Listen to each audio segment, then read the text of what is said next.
जरा तसव्वुर करें, सुबह का वक्त है, कराकरम के बुलंदो बाला पहाड़ों पर सूरज की पहली किरणें पड़ रही हैं और उनके बीचों बीच एक पहाड़ अपनी पूरी हैबत के साथ खड़ा है, K2। इसकी खामोशी एक चैलेंज की तरह है और इसकी बुलंदी एक दावत जैसी। और बस यहीं से, इसी मंजर से, एक ऐसी कहानी शुरू होती है जो सिर्फ पत्थर और बर्फ की नहीं है। नहीं, ये कहानी है इंसान की हिम्मत की, उसके अज़्म की। कहते हैं ना कि हर बड़े सफ़र की शुरुआत एक ख्वाब से होती है, और ये कहानी भी एक ख्वाब की है। एक ऐसे नौजवान का ख्वाब जिसकी आंखें ज़मीन पर नहीं टिकी थीं, बल्कि आसमान को छूती हुई उस चोटी पर जमी थीं। इस नौजवान का नाम था अली। कोई बहुत अमीर या ख़ास नहीं, बिल्कुल एक आम सा लड़का।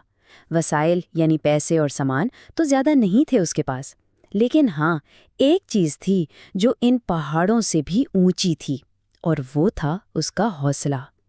अली को ये बात अच्छी तरह मालूम थी कि उसकी सबसे बड़ी ताकत यही हिम्मत है। और उसने खुद से एक वादा किया था। ये सिर्फ कोई कही सुनी बात नहीं थी, ये एक पक्का इरादा था, एक अहद। बस यही उसकी जिंदगी का मकसद बन गया था। एक ऐसा जुनून जो उसे हर सुबह बिस्तर से उठाकर खड़ा कर देता था।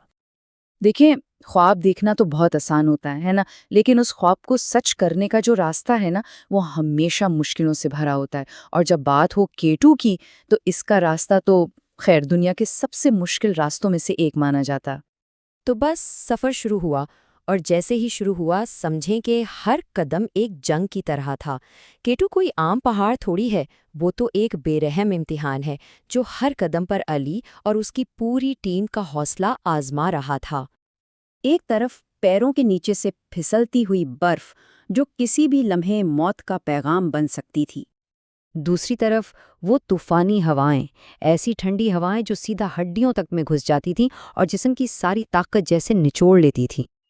और उन सब के ऊपर वो बर्फानी तूफान जो अचानक आकर हर तरफ सफ़ेदी की एक चादर फैला देते थे और आगे बढ़ने का कोई रास्ता ही नहीं छोड़ते थे। लेकिन खतरा सिर्फ मौसम का नहीं था। एक ऐसा नाजुक मौका आया जब सबकी हिम्मत जवाब दे रही थी कि अचानक अली का एक दोस्त फिसल गया और बस गहरी खाई में गिरने ही वाला था, मगर अली ने एक लम्हे के लिए भी अपनी जान की परवाह नहीं की, रस्सी को मजबूती से पकड़ा और अपने दोस्त को ऊपर खींच लिया। और बस इस एक लम्हे ने सब कुछ साफ कर दिया। ये बात समझ आ गई कि K2 को सर करना सिर्फ जिस्मानी ताकत का खेल नहीं है। नहीं, ये तो दोस्ती का इम्तिहान है, एक दूसरे पर भरोसे का टेस्ट है। अगर जीतना है तो सबको मिलकर जीतना होगा। इतनी सारी मुश्किलों का सामना करने के बाद आखिरकार वो लम्हा करीब आ रहा था जिसके लिए ये सब कुछ शुरू किया गया था। मंजिल बिल्कुल सामने नजर आ रही थी, लेकिन ये जो आखिरी चंद कदम थे ना, यही सबसे ज्यादा मुश्किल थे। इतनी ऊंचाई पर हवा में ऑक्सीजन ना होने के बराबर थी। हर एक सांस लेना एक जिद्दोजहद बन चुका था। जिस्म पूरी तरह थक चुका था, पांव जैसे सुन हो गए थे, लेकिन दिमाग में सिर्फ एक ही बात चल रही थी, हार नहीं माननी, बस हार नहीं माननी। और फिर वो लम्हा आ ही गया। अली K2 की चोटी पर खड़ा था, दुनिया की दूसरी सबसे ऊंची जगह पर। उसकी आंखों में आंसू थे, उन सारी तकलीफों के जो उसने रास्ते में बर्दाश्त किए, और साथ ही उसके चेहरे पर एक मुस्कुराहट थी, उस ख्वाब के सच हो जाने की खुशी जो उसने ना जाने कब से देखा था। चोटी पर खड़े होकर अली सिर्फ नीचे दुनिया को नहीं देख रहा था, नहीं, वो तो जिंदगी का सबसे बड़ा सबक सीख रहा था। उसे एहसास हुआ कि ये जीत सिर्फ एक पहाड़ पर नहीं, बल्कि खुद अपने आप पर थी।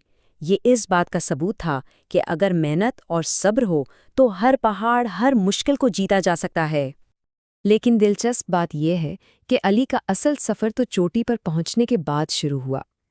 वो पहाड़ से नीचे सिर्फ एक फातेह बनकर नहीं आया, बल्कि अपने साथ एक पैगाम लेकर आया जो उसे अब बाकी दुनिया तक पहुंचाना था। अब अली अपनी ये कहानी दूसरों को सुनाता है, ख़ास तौर पर नौजवानों और बच्चों को। वो उन्हें बताता है कि कैसे एक बिल्कुल आम सा इंसान भी बड़े बड़े गैर मामूली ख्वाब पूरे कर सकता है। अब वो सिर्फ एक पहाड़ चढ़ने वाला नहीं रहा, बल्कि वो उम्मीद की एक जिंदा मिसाल बन चुका है। और यही یہی اس پوری کہانی کا اصل پیغام ہے کہ خواب کتنا بھی اونچا کیوں نہ ہو، راستہ کتنا ہی مشکل کیوں نہ لگے، اگر حوصلہ بلند ہونا تو کیٹو جیسی چوٹی بھی سر ہو جاتی ہے۔ علی نے تو اپنا کیٹو سر کر لیا، لیکن اس کی کہانی ہم سب کے لیے ایک سوال چھوڑ جاتی ہے کہ ہماری زندگی کا کیٹو کون سا ہے؟ وہ کون سی مشکل ہے؟ وہ کون سا خواب ہے جسے ہمیں فتح کرنا ہے؟